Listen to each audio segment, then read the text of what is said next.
Olá a todos e a todas. Começa agora mais um Papo de Mãe e hoje a gente vai falar do celular e das redes sociais. Então, Rô, a gente chamou o Léo Freiman, que é psicoterapeuta, nosso amigo e colaborador aqui do Papo de Mãe já há tantos anos, Léo, para bater um papo, para tentar ajudar esses pais e mães, porque, de fato, a tecnologia é um desafio para essa geração de pais e mães, né, Léo?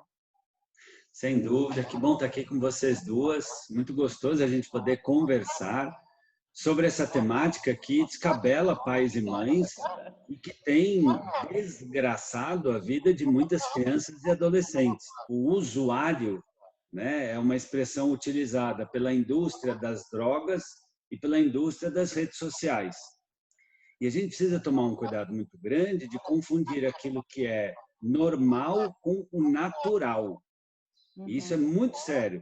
Aquilo que parece normal em determinado tempo histórico, porque todo mundo faz, porque hoje em dia é assim, porque as crianças já nascem desse jeito, muitos pais e mães gostam de contar para si mesmos que não tem problema, ou deixa para lá, mas hoje é assim mesmo, como uma desculpinha para se desresponsabilizar de fazer o papel de pai e de mãe, que não é só brincar e agradar o filho, é também dar um limite e proteger a criança e o adolescente, às vezes, de si próprio.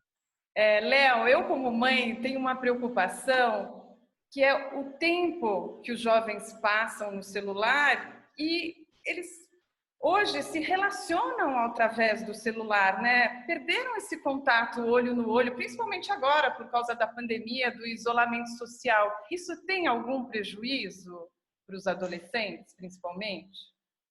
Esse é o tipo de preocupação boa de se ter, tá? Por quê? Porque uma criança e mesmo um adolescente que tem como único meio de contato o celular ou o único modo de entretenimento seja uma tela, ela está perdendo a possibilidade de aprender a falar, olhar, perceber os sentimentos do outro. Ela aprende a não desenvolver sua própria imaginação, pode ter prejuízo, sim, na empatia, na sociabilidade e até na felicidade. Tanto é que tem estudos que mostram que hoje você já tem crianças, adolescentes, né, de 13, 14, 15, 16 anos, que já estão querendo fazer procedimentos cirúrgicos, estéticos, botox e tantas outras coisas. Por quê? Porque eles comparam o eu do selfie, do avatarzinho que eles criam, com o eu real. Então, a vida com filtro acaba virando o normal, a norma, a referência. E aí, conversar, ter um olho no olho, ou mesmo, sabe o quê, Roberta? O fazer nada. A gente precisa recuperar um pouco do silêncio, do fazer nada, do não ter o que fazer. O tédio, que hoje a nossa sociedade parece que extirpou, né? Ninguém pode ter tédio, ninguém pode ter um vazio, ninguém pode ficar sem ter o que fazer. Na verdade, é daí que vem a criatividade, é daí que às vezes vem o autoconhecimento, daí que vem aquela disposição de repente, ler aquele livro clássico, ou descobrir um assunto novo, né? Ou perceber uma dor. Então, eu tenho sugerido para os pais e mães, dentro do possível, é claro que hoje em dia está muito mais difícil, é um fato. Olha, para cada hora de Netflix, 1 hora de leitura. Entendi. Né? Olha, 1 hora antes de dormir, desliga-se todo mundo os aparelhos eletrônicos, deixa carregando na sala. Léo, você sabe que daí os filhos usam como argumento o seguinte: mas como é que eu vou acordar amanhã porque eu preciso do despertador do celular? Aí sabe o que eu fiz aqui em casa? Fui procurar um rádio-relógio para comprar e foi difícil achar, mas eu achei. Perfeito, mas é isso que tem que fazer. Alguns anos atrás, depois que eu li um livro da Catherine Price, que chama Celular, Como Dar um Tempo, em que ela mostrou ali, é muito legal esse livro, eu sugiro você que está assistindo a gente ler. É um livro pequenininho, mas que fala muitas verdades sobre os perigos desse vício nas redes sociais. Na verdade, é um vício, a gente tem que tomar um cuidado sim, porque inclusive, isso deforma toda a arquitetura do cérebro. Na verdade, o que ela ensina? Exatamente isso, Mari, é comprar. Eu comprei, há uns anos atrás, um despertador simples, Mercado Livre tem, não é difícil, R$ 30, despertadorzinho simples, a pilha, minha qualidade de sono melhorou. é um processo de desintoxicação mesmo. E aquilo que eu sempre falo, em educação, aquilo que é difícil fazer vai ser mais difícil se não fizer. É uma luta que a gente precisa empreender. Não é porque a luta é difícil que a gente tem que baixar a cabeça. Eu diria ao contrário. Então, é aí que entra um dialogar com a escola, né, pedindo dicas. É aí que entra, às vezes, sentar com o filho e falar, filho, olha, como é que você define se é uma fake news ou não? Me conta, como você definiria? Veja se essa notícia está em portais, né, que tem jornalistas. Veja se tem alguém que assina esta notícia, né? Veja se esta foto tem alguma coisa que é muito chocante e só você recebeu, né? Então, assim, precisa explicar, porque a gente está numa cultura em que as pessoas repassam, né, e recebem coisas de uma maneira avassaladora, a gente também. A minha filha, eu vejo muitas vezes assistindo a série, mas está com o celular. Então, é um vício tão grande que nem em momentos assim que você está, momentos de lazer que você está assistindo a um filme, você consegue largar do celular. E é vício mesmo, e contra o vício precisa ter alguém que seja mais saudável que ela. Eu já ouvi de muita paciente minha dizendo isso. Se minha mãe não toma, eu não faço. Eu preciso que minha mãe dê uma de louca. Mas aí que está a dificuldade dos pais. Eu sinto, às vezes, Léo, participei outro dia de um bate-papo sobre isso, que os pais não se percebem viciados, porque os pais estão muito apaixonados por esse aparelhinho aqui, por esse celular.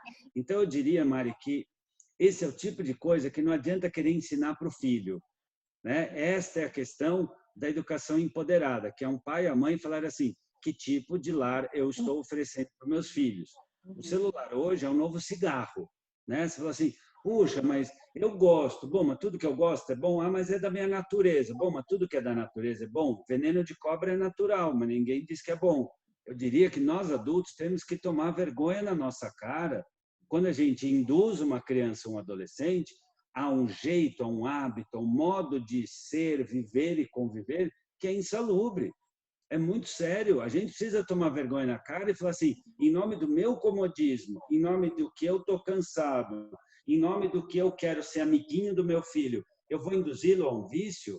Tem um autor de Harvard que chama Nicholas Carr, e ele escreveu há uns anos atrás um livro muito legal que chama O que a internet está fazendo com os nossos cérebros. Tá? O subtítulo é A Geração Superficial. Ele mostra que nós estamos virando pessoas panqueca, que sabemos de tudo, mas no fundo não sabe nada.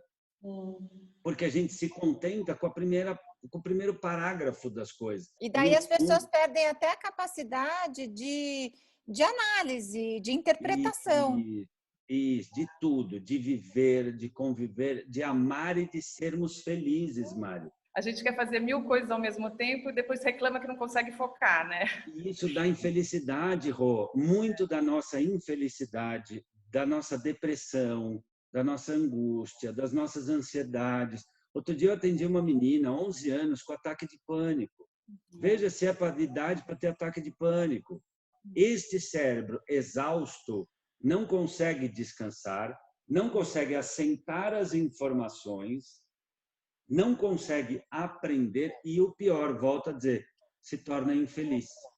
Então, a gente precisa redescobrir brinquedo educativo, esporte, leiturinhas, jogos, botão. Um outro ponto é que elas não devem estar em redes sociais, né? Muitas não têm idade. Para que vão, né, para as redes sociais? E dentro disso, Rô, existe uma coisa muito séria, mas muito séria, que me preocupa demais como profissional de saúde mental, que é o seguinte: essa criança que desde cedo aprende a ficar desesperada por likes e aplausos e compartilhamento, que tem que estar bonita e já maquiada, e que tem que criar um personagem que seja famoso, essa criança, que espaço ela tem para ela ser ela mesma?